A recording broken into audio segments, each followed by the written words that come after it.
ঝালকাঠির সুগন্ধা নদী পারের এক মেধাবী সন্তান হাফেজ হাবিবুর রহমানকে।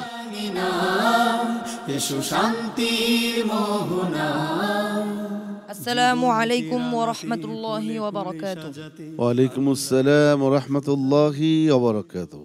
তো রমজান মাস, কোরআন নাজিলের মাস, আমরা একটু তেলাওয়াত শুনবো তোমার কাছ থেকে আজকে। আউযু বিল্লাহি মিনাশ শাইতানির রাজীম। বিসমিল্লাহির রহমানির রহিম।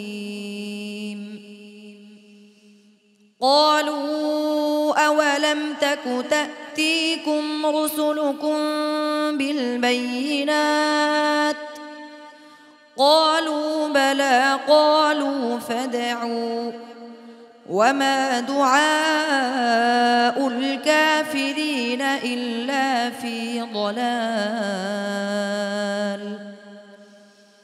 إنا لننصر رسلنا والذين آمنوا في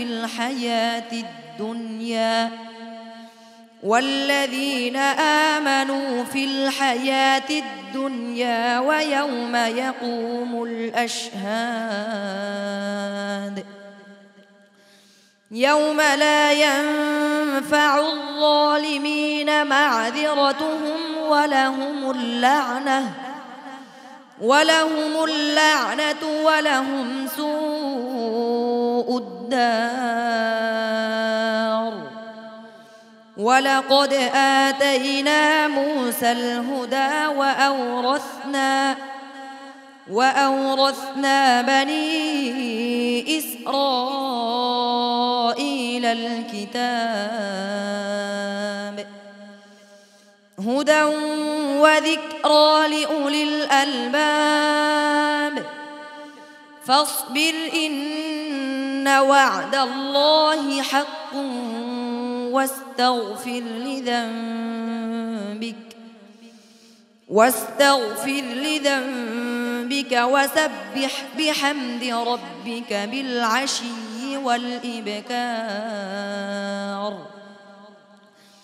إن الذين يجادلون في آيات الله بغير سلطان أتاهم إن في صدورهم إلا كبر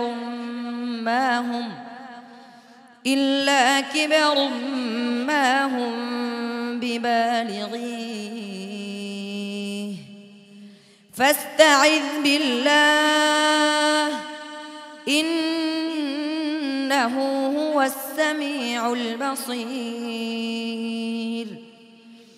لخلق السماوات والأرض أكبر من خلق الناس حسبك صدق الله مولانا العظيم মাশাআল্লাহ। হাবিবুর রহমান, কেমন লাগলো তেলাওয়াত করতে এখানে? আলহামদুলিল্লাহ। সম্মানিত বিচারক হাফেজ মাওলানা আবু ইউসুফ, হাবিবুর রহমানের আজকের পারফরমেন্স কেমন ছিল? ধন্যবাদ। সম্মানিত উপস্থাপক হাবিবুর রহমান ভালো তেলাওয়াত করেছে। আমি বলবো যে সামনে যদি যেতে হয় তাহলে তোমাকে আরো ভালো তেলাওয়াত করতে হবে, ঠিক আছে? জি উস্তাদ জি। জি আলহামদুলিল্লাহ, সবার সাথে একমত। চেষ্টা করে যাও, ইনশাল্লাহ আল্লাহ কবুল করবেন। সম্মানিত অতিথি পিএইচপি ফ্যামিলির ভাইস চেয়ারম্যান মহোদয়, আমার স্বল্প জ্ঞানে যতটুকু বুঝলাম আমার কাছে কিন্তু ভালোই লাগতেছিল, বাট ডেফিনেটলি ওনাকে আরো ইমপ্রুভ করতে হবে মনে হচ্ছে। হাবিবুর রহমান, তুমি আরো ভালো করো সেই প্রত্যাশা রইল। আসসালামু আলাইকুম ওয়া রাহমাতুল্লাহি ওয়া বারাকাতুহু। কোরআনের আলো, পিএইচপি কোরআনের আলো।